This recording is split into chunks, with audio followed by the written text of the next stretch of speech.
Something is against the law.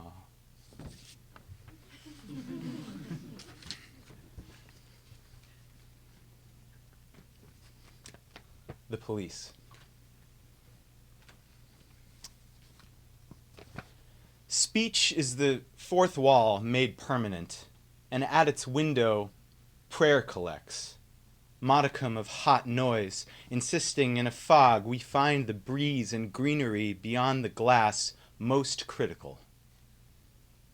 Hours clench their fists and begin nursing candlelight modeled after the soliloquy of winces Vincent Price delivers on horseback, lack of British accent brazenly flickering Witchfinder General, 1968. I cannot verify the features of the sunset on the evening I watched that movie projected on an island in a northern state, July 2011. In a subsequent dream, he and his horse upbraid me when I describe the electric current running through them to you. I say to Price of the horse, let it eat a hot aglow, white magnesium blend of oats and apps to animate some running, not in its feet, but spine. And they, Price, the horse, snatch apples from my briefcase faster than anyone moves, even in movies. Then I wake. They were correct to steal. I wasn't even really speaking to them so much as you in a fuzzed prototype of what turns out to be this essay. Presenting myself as a salesman of apples rather than a holy ghost, as other apple salesmen will. Do you see how already in my account those unremembered features of the movie, not dream, are flattening to a billboard, magnetizing your gaze up from some interstate's white lines toward a romping, airbrushed puppy and beaming child, so that if you were to trust me not to bleed you of your brain's money today, I have to be equally against whatever I'm selling and the light it emits? In the movie, Price and the horse drone rough woe, trotting o'er the land, in a series of sinister nasal eruptions concerning the whipping of witches, between shots of various actresses' wide eyes and buxom screaming.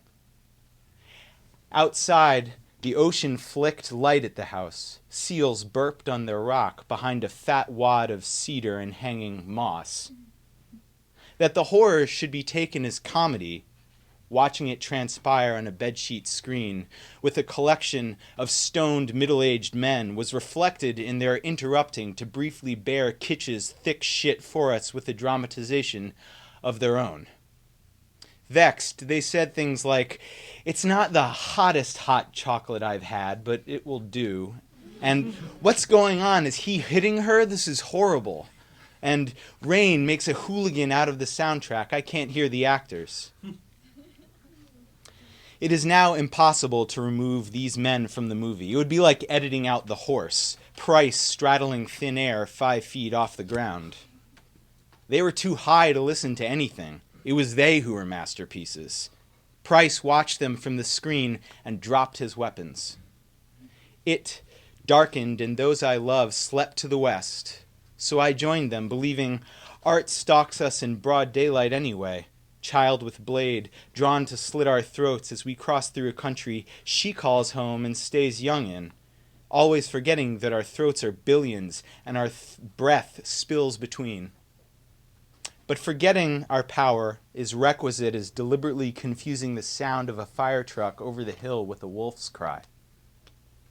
Art needs us no less than we it. Otherwise, the poor kid follows to our cities to grow old long before spilling a drop of our blood. Behind her, grown-up villains, born with beards, follow all and never die.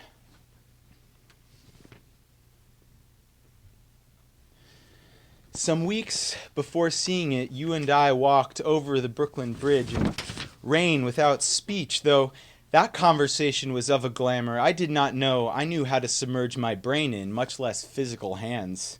For we are only pronouns, and as such suffer through deserts of dulled nerves. We walked in a net, so large the district slipped through one of its holes, taxis dry groans like houses gathering the glow of an evening meal. If it means hosting nightmare like stiff-wind sails, I'm not sure one needs to be so quiet. There are other modes of transportation. But need squeaks out from holes in demand and demands rust according to our speed. I would be leaving for another hemisphere in the coming months, and in the interim was taking a crack at selling you on the benefits of keeping track of our faces and voices via Skype, instead of languishing in their absence for that duration, hoping to allay your fears that this program was a load of shit and would garble the both of us into delayed beeps and pixels, though I was also a bit of that mind. Despite our advances, we have not found a clear way to speak over oceans. One morning in October, you woke and told me you dreamed I'd been campaigning for it. I'd said, "You won't hear my actual voice, but a tone of it played on saxophone. Don't worry, they will still be my actual words, only spoken in actual saxophone," and proceeded to show you a shot of what my face would look like on the screen, bone structure and features intact, but with alternate translations of flickering color.